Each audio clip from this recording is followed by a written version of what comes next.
Introducing Pretty Girls Love Real Estate.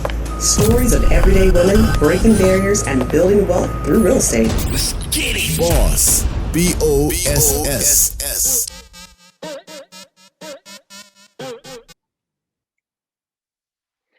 Hello. Thank you for joining me for another episode of the Pretty Girls Love Real Estate podcast. I'm your host, Jessica Washington, and I am super excited for my guest today.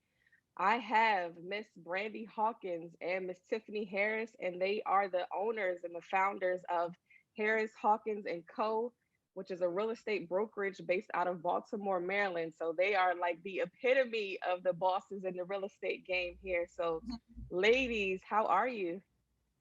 We're great. How about yourself? Well. I'm doing wonderful. Thank you so much for joining me. I'm really excited for this conversation. So first and foremost, before we dive into talking about real estate, how did you all meet? So we met in real estate. We were at a brokerage together. And funny story, I got surgery and I was out for about 6 weeks. We had just met probably shortly before that, and she called me every day. And initially I thought she was crazy. Because we really hadn't, outside of talking about, real estate stuff and office stuff, we really hadn't hung out or anything. And then once I came back, we were inseparable, and here we are. Awesome. So, all right. So how did you both get interested in real estate in the first place? So both of us have a background in property management. It's funny how we are from, similar areas, but just, we just ended up coming together with similar backgrounds. So both of us have a background in property management. I was an assistant property manager for quite a while, kind of piqued my interest. And my husband and I have flipped a couple homes. So it just kind of became a thing, and it became something that we were really interested in. And Tiffany has her own reasons as well. So I initially wanted to get my real estate license for my own personal investments, as far as building a rental portfolio and really just having an understanding of what I was signing as it related to, contracts and things. And then I had a high school friend that was also a real estate agent that was going away to take a job in Afghanistan. And she referred me her clients, which were mutual friends from high school. And I was like, oh, I kind of like this. And I stuck it out. Okay, awesome. So now we're going to talk about being a broker. So first and foremost, before we talk about, your own business, tell people out there that may be interested, what are some of the requirements to be able to become a broker, especially in Maryland? So in Maryland, you have to have been a licensed salesperson for a minimum of 3 years. Mm-hmm. I took a little different path. I obtained my associate's broker's license first, because essentially there can only be one broker at the brokerage. The license is technically the same. It's just that you're an associate broker before you can become an actual broker. But the requirements are 135 hours of the broker's class. So it does take a little bit of commitment in addition to doing business at the same time. You do have to pass the class and then sit for the state exam, broker's exam, to obtain your license. Okay, so just in general, what's some of the advantages and maybe disadvantages of being a broker? Let's start with the disadvantage. I would say probably the biggest disadvantage is the huge liability that you carry. What a lot of people don't understand is that even though every agent is an independent contractor and responsible for how they conduct themselves and what they do in the industry, it ultimately falls on me. Mm-hmm. So it's a lot of liability. I would say it's probably the biggest disadvantage. I would say the advantage is, within the scope and realms of, staying within the guidelines of the law, you can really create your own way. As, my partner here, create your own way of how you want to grow your agents and train your agents and cultivate, a culture within your brokerage, and really kind of do it your own way. Try different things and really be innovative and creative. It gives you that opportunity to do those things, and then also give back, because we both were once those agents, and we know what they needed at that time. So being able to give what we didn't get in the beginning of our careers. I'm just very happy that Tiffany wanted to be the broker. I don't think you gave me a choice. I'm not interested. All right, so that's the perfect segue though. So you all started this brokerage. Like what I guess inspired you wanting to start it, and how is Harris Hawkins and Co different than some other brokerages that you may have been with in the past? So it was inspired and kind of started because we when we started in this industry, we always kind of say it's like an island. You are very much alone, drowning, and there's yachts driving by, planes flying overhead, and you are just like, no. So we didn't have that support when we started in the industry.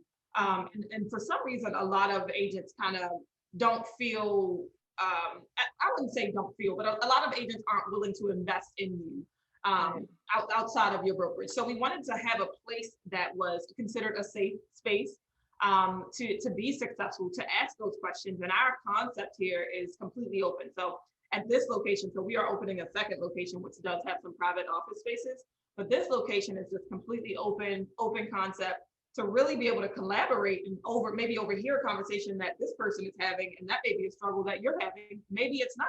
But the idea is that we can do more together. So we wanted to create a safe place that encouraged that collaboration. There's no competition here. We really are here to help you. And I know some of our agents, when they came on, they were kind of like, wow, so y'all really are this supportive? Because it just does not, I'll just speak for us. It didn't exist for us in the place that we started, in the place that we, were when we first got our license. So we truly live by collaboration over competition, and that we wanted to be the agent and the broker owner that we didn't have. Right. So want to be that for them. Awesome. All right. So when you all are hiring new agents, what are some of the criteria that you're looking for? So funny enough, we don't put a lot of emphasis on production. One reason being, everybody is not teachable. And I always say that there's certain things that you can't teach. You can't teach integrity. In some aspects, you can't teach good customer service. You can give examples, but either somebody wants to do it or not do it. You can't teach work ethic. So it's certain qualities that you already have to have. We can teach you real estate. I can teach you how to sell a house. I can, we have all these trainings in place that can give you the tools that you need, but it's certain characteristics that you have to have as a person first before we even get to the real estate part. And we always say, Tiffany always says that, okay, your name is Ashley. You are a mom, you're a child, all of these things, and you just kind of happen to do real estate, sprinkle it on top.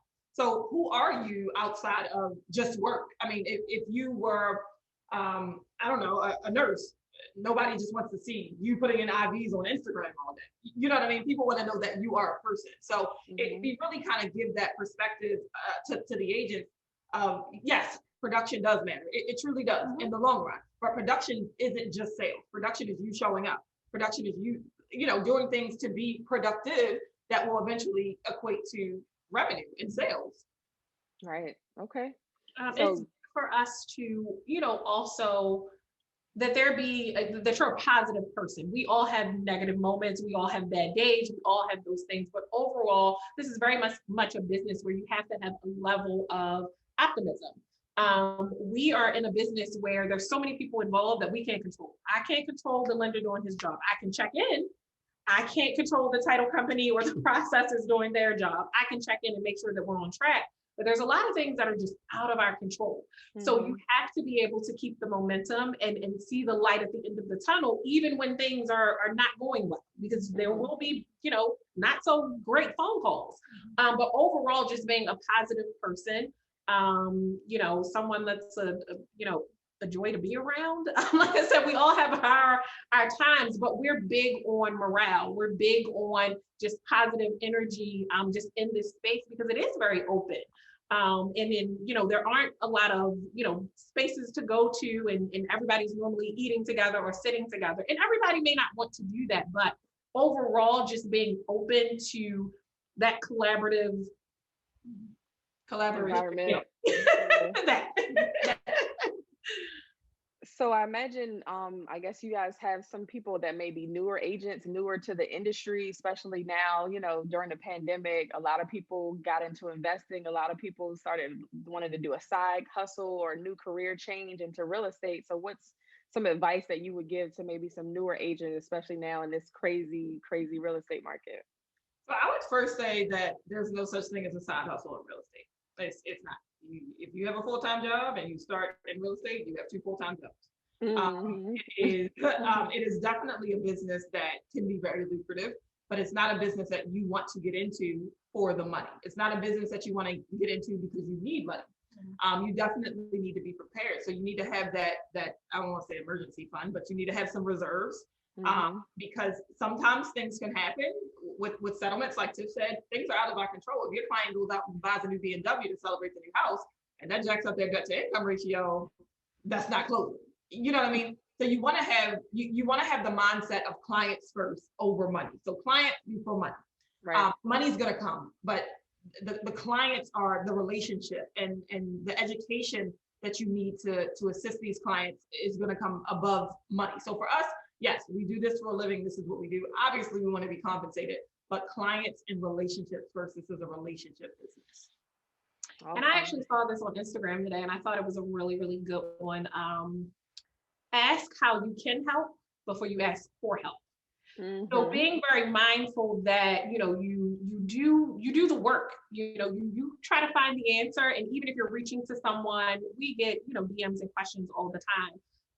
But it's always the ones that stand out. It's like, I would love to assist at this, or could I assist at this, and then getting something from it. Maybe you have to start here to get here, but also trust the process and do the work. Like Brandi said before, you have to show up, you have to, invest in your education. And that may not always, come at a cost. There are, so much free information and people that are willing to sit down with you if you're serious about your career and you just don't want the answer. But it can become challenging. We get a lot of emails, phone calls, and just I want to be, I want to see, teach me, what can you do for me? And we always kind of say, you got to have a servant mentality. That word serve sounds bad. It sounds taboo, but you have to bring something to the table. So if someone is taking the time out of, their multi-million-dollar business day to talk to you about real estate, ask what they want from Starbucks. Show up and ask, can I help you with this? I know for me, if I would have had somebody that was like us, I'm showing up, I want to figure out what I can I walk your dog? I'm just kidding. But what can I do to serve you, because you're ultimately serving and pouring into me. Yeah, maybe you start off as a showing assistant. You join a brokerage, and the agent that you want to get information from and learn from, maybe you're like, look, I'll show houses for you this weekend. The holiday's coming up. Maybe, you're going away. I'll be available to show houses, or just different things that you can do to really get in the rooms and around the people that you want to learn from. And lastly, because real estate school does not teach you how to be a real estate agent. So you're going to graduate, you might graduate nursing school, you know how to do all of that. Real estate is different. They're going to teach you how to be fair to people, fair housing, teach you about plat slots, things that you would need to know nothing about. But getting up under somebody, being respectful of their time and just honoring, what it is that they're pouring into you is major.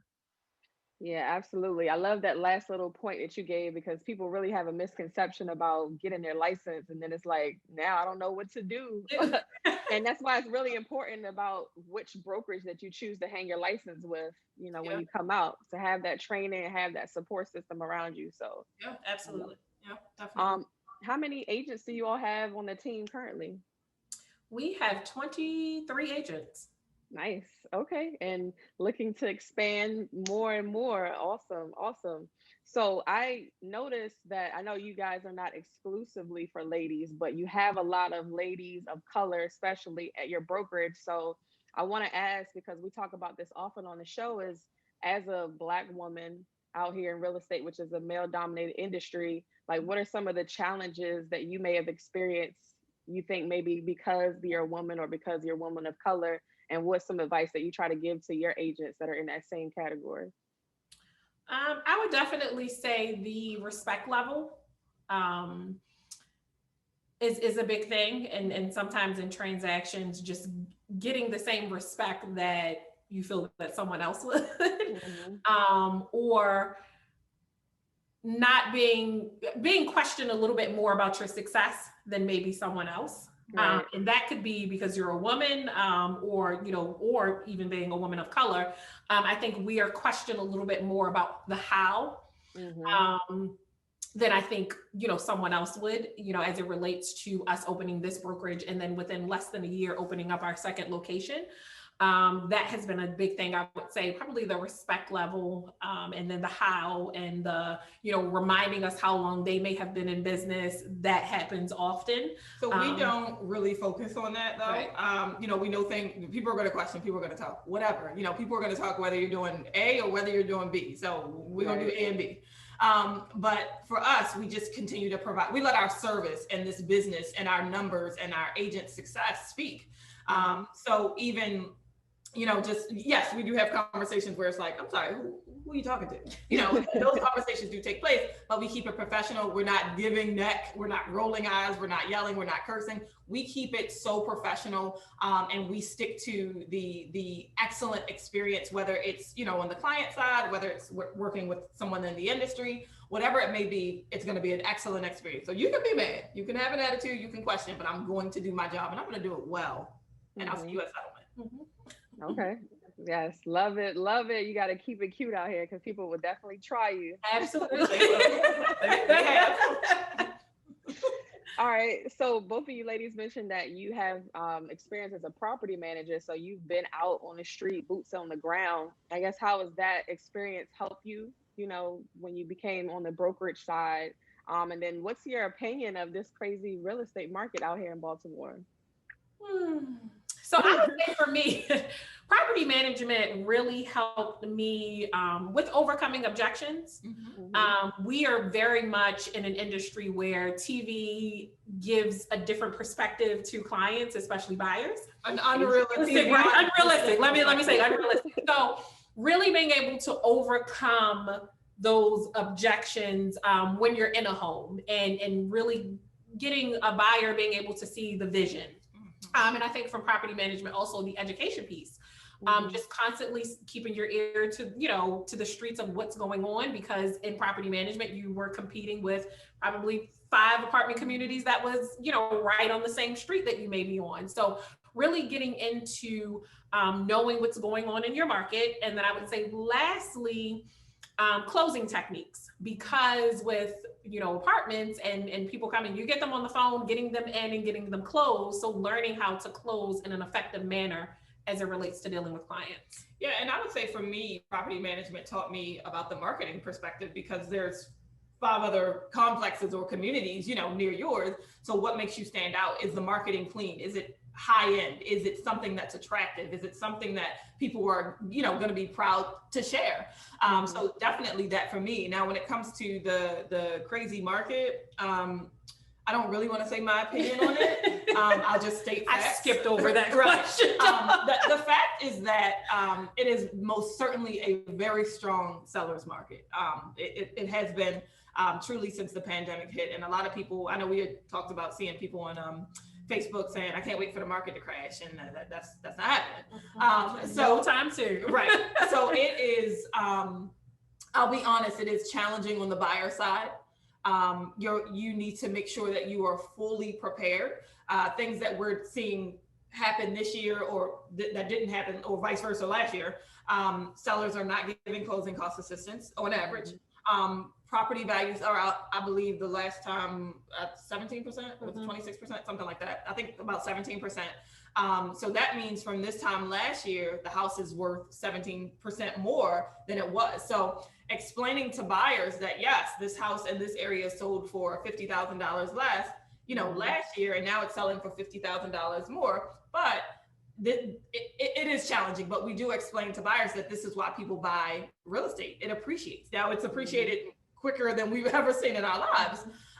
But to be very honest, it is challenging on the buyer side. And it's unfortunate that, you know, the programs, the down payment assistance programs that are in existence for people who wouldn't normally be able to buy a house, sellers aren't really blinking at those. They're not blinking at closing cost assistance. So you got to bring your highest, your best, and you kind of got to get unique with your offer. We've implemented some things with just the way that we send the offers over to make it stand out from the other, 15 or 20 offers. But communication, for any agent that is in this industry that is having a hard time, communication with the seller's agent is major. Just communicating, saying, what is the seller looking for? Can you tell me anything? And they can't give you numbers, but what can you tell me? Are they looking for a quick close? What are they looking for? Just so that communication is there, that rapport is there, and they will remember you, when you send that offer through. Awesome. Well, what a time to be alive in real estate, because right. It's a strong market. So that, goes into, you all are expanding, you're adding another location. Tell me about that. So our next location is in Baltimore County, in Parkville, Maryland, and we are going to be opening, I would say June 1st. Okay, real so on June 1st, and very same concept, but we do have some individual offices there. So since being here, a lot of our agents have expanded. So we have a team here. There's 3 people on the team, and they just kind of need their own space to, brainstorm. So that it has a little bit more of a masculine feel than here. This is like lots of velvets and pinks and all of that. So look, think like chic cigar bar, but you cannot smoke in the office. Okay. But yeah, so same concept. We just really want to get into this area and just really dominate and let everybody know we're here. So our grand opening is on June 12th. I'm not sure if you are busy that day, but you are more than welcome to come. So we'll send that invitation your way. So yeah, June 12th, it's going to be a toast and tour. Just because of COVID, we want to keep everybody safe. So yeah, you'll kind of moving throughout the space. Yeah, so you'll come in, you'll toast, you'll tour, cut the ribbon, and we'll see you later. Right, you ain't got to go home, but right. All right, that's awesome. And yes, I would love to join you all. So looking forward to that. Let me shift gears a little bit. We're talking all about business and your brokerage. What are you ladies invested in personally? Like, what's your experience on that side? So for me, I have rental properties, and then I am currently working on my first flip. So that's kind of been my thing. So my husband and I have a unique way of investing. So we have flipped a few homes. We live in them. I'm not doing it anymore because my son is about to start school and that would traumatize him. But we live in the house. We will take the ugliest house on the block as long as it's structurally sound, the systems are okay. Ugliest house on the block, fix it up, stay for a year and a day, avoid capital gains tax, put it on the market and sell. So that, and we do also have a rental property, and I think we're gonna stay put for a little bit, and not moving and all of that again, but my next endeavor will be an Airbnb. So we're actively working on that this summer. Nice. And everything you've invested in has been in Baltimore area? Yeah, yes. Okay. Any thoughts or plans of expanding either personally or professionally outside of this area? So we've been talking. So I actually have been really looking into the Detroit real estate market. Mm-hmm. So that's been on my radar for a while. So we'll stay. So our next immediate move would most likely be DC. Mm-hmm. But for the brokerage, I was saying for me personally. But personally, I love North Miami. I love North Miami. I'm a old lady, so I'm gonna be there 6 months. So I think for us personally, it would be like an Airbnb or something in Florida. But for the office, we'll be looking. It's like every 1 year anniversary we open another office. It's just like, so we're already thinking. So I think DC would be next for us. And yeah, that's next. Sky's the limit. I love to see it. That's amazing. So is there anything else you ladies have coming up? Any events, initiatives, business plans, anything coming up that you want the people to know about? Well, tomorrow you can catch us on ABC2 News. So we'll be interviewed tomorrow about the new location. So that's exciting. And then Thursday, we'll be interviewed with another news station. We always have things going on. One thing that we're really, really proud of is it's called In Conversation with Harris Hawkins Co. Mm-hmm. So it was an event. It's supposed to be quarterly, but COVID was hating, So it's supposed to be quarterly where we bring agents, all different races, backgrounds, and they come here. And we had dinner and we just had really good conversation. There were laughs, there were tears, there were it was just a good conversation about things that we experienced. So it's easy to, talk to her about real estate and how this has affected my day. But if I go home and explain it to my husband, then you got to define everything. You know what I mean? You're listening. But it's just cool to have that place where we can all come together. So we've decided to move it virtual because we, want to remain safe. So we're kind of going on like a spring summer tour. So we just went to Atlanta. We went live with Terica Wright in Atlanta. We went live with Kiana Watson in Atlanta, 2 young ladies from Florida. So we're just keeping it going. Next stop should be Chicago. So just keeping it going, virtually until we can all get back together in the room safely. And we typically post that on our Instagram pages, both individually and on our Harris Hawkins and Co page. So you'll see when we post and when we're going to go live. And it's always a good time. It's normally for about an hour, and just talking about life, real estate, fashion, a little bit of everything. So anyway, I'm going to transition here to the last segment of the show, and it's called the Fabulous Four. And it's 4 questions that I ask all my guests. So just, whatever comes to mind, go for it. So the first question is, and I want to hear from both of you ladies, what is your favorite book about real estate? Mine would definitely be Fredrik. Is it Ecklund from $1 Million Real Estate Agent. It's called The Sell. $1 Million Listing. Oh, $1 million. Oh, okay. Hear that. It's called The Sell. And it's really about how to sell anything to anybody, but it doesn't really tell you like step by step, this is how you sell real estate. It gets into the personal aspect of it, of how you have to be very disciplined in your personal life to be successful in business. So I really like that book. I would say Tracy Tutor. I cannot remember the name of the book. It's actually back here. I thought it was. Oh, it's over there. Here. Yeah. So I don't remember the name of the book, but Tracy Tutor is the only lady on $1 Million Listing in LA, right? LA. And she just kind of talks about that experience, being a woman, how to get through the men of, the industry, and just really taking the steps that you need to take. But I think the overall thing is just that you have to be a self-starter. So we love books and, blogs and podcasts that just talk about getting up and getting started and just doing it. Awesome. All right. Those are 2 new ones. I haven't heard anybody say those, so I had to check them out. Cool. So second question is, what advice would you give to your younger selves when you were just getting started with your real estate career? So I would say start sooner. Just start sooner. So I did not go to college. Well, I did for like 3 weeks, maybe 3 days. But I did go to college for a very short time. And I just wish that I would have known that there were other opportunities outside of college education, because formal education isn't, for everyone. So I just wish I would have started sooner, because I would be a bajillionaire. And listen, I would have known what I know now. As soon as I got that diploma, I would have gone from the stage to go to real estate courses. Absolutely. My advice would be keep the momentum and treat yourself like a business from the start. I think it's very important, as it relates to just, paying taxes and tracking your expenses, and really teach yourself like a big business, because the money will come, but you definitely, for longevity and to really have a career, you definitely have to treat yourself like a business. Okay, awesome advice. Thank you so much. Third question is, what topic in real estate do you all personally want to learn more about? I would say international sales.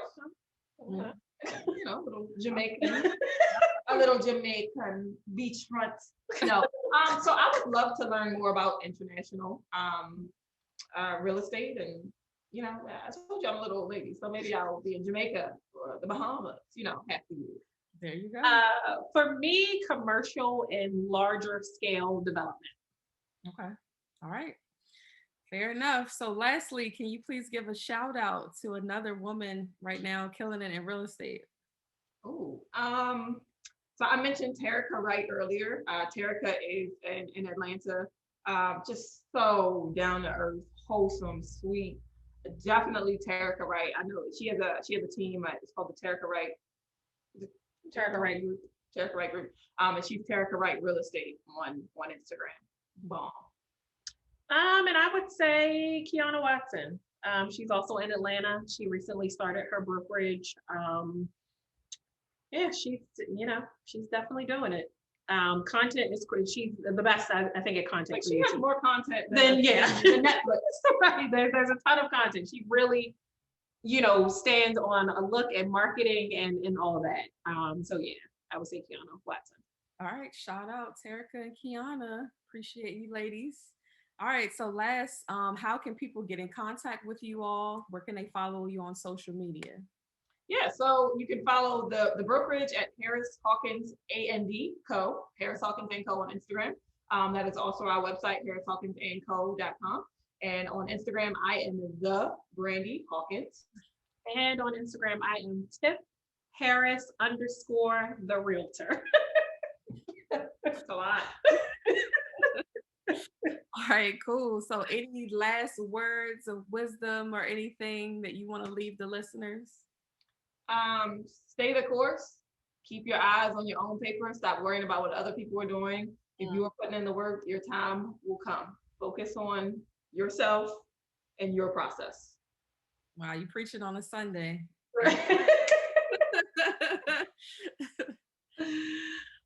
Education is key. You can never stop learning. Don't ever stop learning. You will never know enough. All right, well, there you have it, ladies. I really appreciate your time. Thank you so much. This was a dope conversation, a lot of jewels drops, a lot of great information. So really appreciate your time. Thank you for having us. Of course. All right. Well, y'all, this is another episode of the Pretty Girls Love Real Estate podcast. Thank you again to my guests, Miss Tiffany Harris, Miss Brandi Hawkins, there of Harris Hawkins and Co, killing the game, Black woman brokers in Baltimore and expanding to Baltimore County and infinity and beyond. Who knows from there. But thank you so much again, ladies. All right. I'll see you guys on the next one.